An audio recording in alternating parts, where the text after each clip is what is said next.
Hi Andy, I promised to do a video for you of making authentic British mint sauce.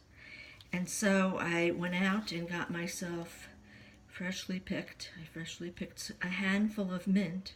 Take off the stems and you can check it. You might need to rinse it. Then with a really sharp knife, I just sharpened my knife, I'm going to, on a cutting board, mince this down. Now, what helps with mincing is to take some sea salt or regular salt. I like Malden's British sea salt. So I'll take a pinch of that, and by putting that on the leaves, it really helps in the process to cut it down.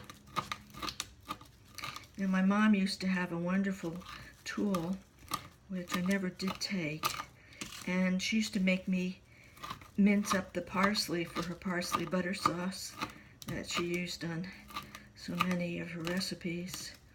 And it had a handle with a lot of blades, so you would, move it back and forth. So I'm going to go to one of those cooking shops and see if they sell it, or better yet, look online. And you want to mince this, finely. You don't want to have a bunch of big leaves on your meal.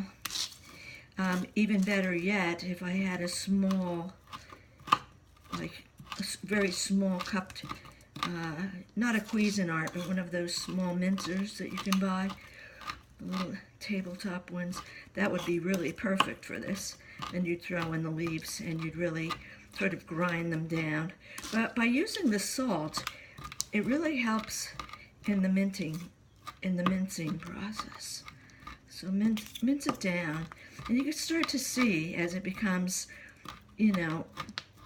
dense and small pieces. So see, that didn't take too long. It looks perfect. And then what you need to have is some sort of small jug. This is a British jug. And I'm going to transfer the mint to the small jug. If you have a small bottle with a lid, like a tiny mustard jar, that would even be better. Next, you want to take your sugar. So this calls for 1 tablespoon of sugar.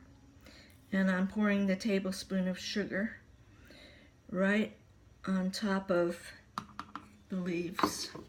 And then I have my boiling water ready. So it's important to put the sugar in first because you want the boiling water to melt it. So next I'm going to add 4 tablespoons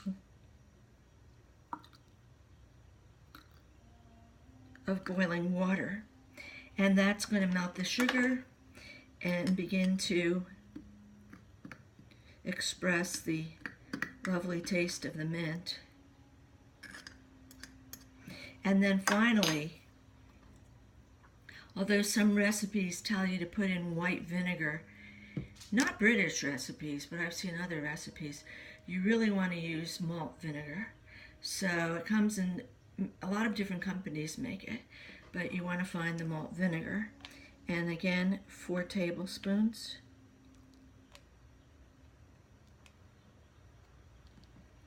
Now, like everything we've talked about whenever we've made stuff, Andrew, what you want to do is you can always add to it. So you don't want to put an extra shot of sugar in there or an extra shot of vinegar. You want to first let it marinate, which is what I'm going to let this do. Smells great. And you can transfer it to a jar. As I said, you can make it the night before, or you could just let it sit.